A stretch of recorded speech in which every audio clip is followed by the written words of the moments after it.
Oi, gente, tudo bem? Espero que sim. Esse é o nosso estudo de caso do lactente. Eu fiz esse trabalho com o André, com o Gustavo e com o Otávio, e eu sou a Camila.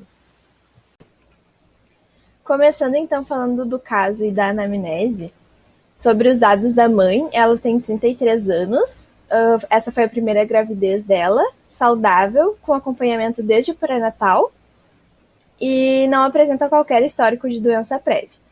O peso pré-gestacional era de 60 quilos e ela se manteve ativa durante toda a gravidez, praticando exercício de 5 a 6 vezes por semana. Ela tem a alimentação saudável na maior parte do tempo, sem álcool, mas com alguns doces. E ganhou 15 quilos durante a gestação. O tamanho do feto, que apresentava um crescimento normal para grande, diminuiu no último mês, sem que se tenha conseguido apontar a causa para essa dificuldade de ganho de peso nesse último mês. O parto, então, aconteceu com 39 semanas e 2 dias. Houve o rompimento da bolsa naturalmente e entrada de parto, com o alcance dos 10 centímetros necessários de dilatação. Durante o período expulsivo, contudo, o coração do feto baixou de forma significativa, sem que ele conseguisse descer para o nascimento. Em função disso, o nascimento se deu por uma cesárea de emergência, mas não teve muitas complicações. Bom, então os dados ao nascer é que comprimento 49 centímetros, perímetro cefálico 32,5 centímetros, a idade gestacional no parto, como a Camila já falou, né, foi de 39 semanas e 2 dias, o peso ao nascer foi de 2,660 quilos e não teve nenhuma complicação nem internação. As informações atualmente, né? Ele tem atualmente 12 meses, tem 79 centímetros de comprimento, 49 centímetros de perímetro cefálico e tem 11,9 quilos. Ele tem micção frequente, inclusive com troca na madrugada, né? Pois ele ainda mama muito à noite, evacua diariamente normalmente e apresentando cor alternando entre amarelo, verde e marrom. Bom, então as informações sobre a rotina alimentar do bebê, né? Até o 5º mês ele teve aleitamento materno exclusivo e a partir de então foi introduzida a fórmula, porque o ganho de peso reduziu muito. Ele relata que nos primeiros meses, a mãe, né, relata que nos primeiros meses ganhava 1 kg por mês, mas a partir do 4º mês caiu muito. Sempre aceitou bem a mamadeira e o peito. A partir do 6º mês começou a introdução alimentar. Aqui a gente pegou um exemplo da alimentação dele, com a mãe e com o pai. Café da manhã, então, um ovo mexido sem sal e um pedaço de fruta. Lanche da manhã, mama no peito, mais 150 ml de fórmula.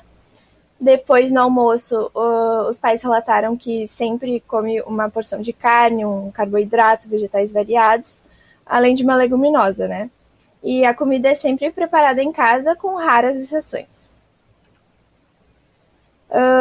De tarde, então, ele costuma mamar no peito, depois, mais tarde, fórmula na mamadeira. Ainda pela tarde, mais um lanche, que é normalmente uma fruta. No jantar, se repete o almoço. E depois, às 19h30 e à meia-noite, ele mama no peito também.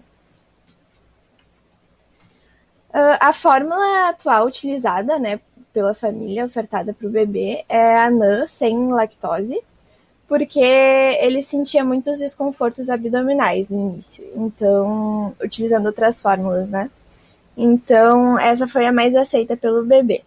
Então, pessoal, boa tarde. Vou falar agora do diagnóstico nutricional do bebê. Basicamente, ao nascer, o Benjamin nasceu com 2.660 gramas.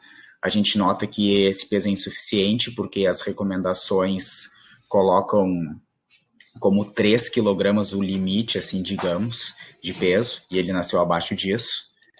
E na gestação da minha irmã tudo seguiu normalmente, minha irmã não consumiu bebida alcoólica, minha irmã era eutrófica pelo IMC dela, seguiu alimentação, vida normal. Ela ainda, inclusive, acabou indo viajar até, se não me engano, no 6º mês de gestação, fez uma viagem de avião, uma viagem curta, mas fez, e tudo nesse aspecto seguiu normalmente. Aí, quando a gente avalia no percentil dele a respeito do peso, ele está num percentil muito baixo, ele está no percentil abaixo de 10. Então, realmente indica pequena pré-idade gestacional. E aí a gente tem no primeiro trimestre, quando a gente analisa de uma forma geral, ele teve um ganho acima da média. Mas quando a gente analisa cada mês, a gente vê que no primeiro mês foram 33 gramas por dia, no segundo mês 32 gramas por dia, no terceiro mês 16,9 gramas por dia, acabando sendo abaixo da média exclusivamente nesse mês, mas de uma forma geral, acima. Quando a gente compara com as curvas de crescimento da Organização Mundial da Saúde, o IMC dele ao nascer é de 11,1 na normalidade, mas muito perto de estar abaixo com um peso abaixo para o comprimento dele. E atualmente ele está com um IMC de 19,1. Então ele está com um percentil muito elevado, está com um percentil próximo de 90, ele está com grande risco de sobrepeso agora. Então ele teve um ganho de peso muito expressivo nesses 13 meses, assim digamos. E ao nascer ele nasceu, falando de comprimento, nasceu adequado entre 15 e 50 no percentil. E atualmente, como já falei, está bem alto. Peso por idade ao nascer entre 13 e 15, na faixa do adequado. Mas atualmente ele está beirando o sobrepeso. E vou mostrar aqui mais além. Então aqui um resumo, basicamente, do que já foi dito. Ele nasceu com peso adequado, porém beirando já um peso abaixo do esperado, ali, que foram as 2.660 gramas. E ele teve um desenvolvimento muito grande. Minha irmã, inclusive, trocou de pediatra no início, porque no primeiro trimestre, com ele ainda ganhando pouco peso, minha irmã estava um pouco receosa com isso, achou que o pediatra não estava dando o devido valor, trocou, está consultando com uma outra pediatra agora. Minha irmã mora lá em São Paulo e lá é um pouco mais difícil de trocar de médico, o sistema de saúde lá privado é um pouco mais complicado do que a gente aqui, a respeito dos convênios e tal. Então, minha irmã trocou de médica, trocou realmente muita coisa na alimentação dela para que o leite ficasse mais nutritivo, assim, digamos, colocou mais algumas gorduras na alimentação. Então, fez algumas mudanças que realmente vêm surtindo efeito. E ter trocado de médica foi uma boa escolha. Então, aqui uma foto do Benjamin no primeiro trimestre. A gente nota que ele não tem nem as dobras ainda, que ele realmente estava bem magro. E isso na foto da esquerda, ali com a roupa azul. Quando a gente olha para a foto da direita, a gente vê ele agora. Essa foto talvez não faça nem uma semana. Minha irmã nos mandou lá no grupo. Ele já está caminhando, já está desenvolvendo aí o cerebelo.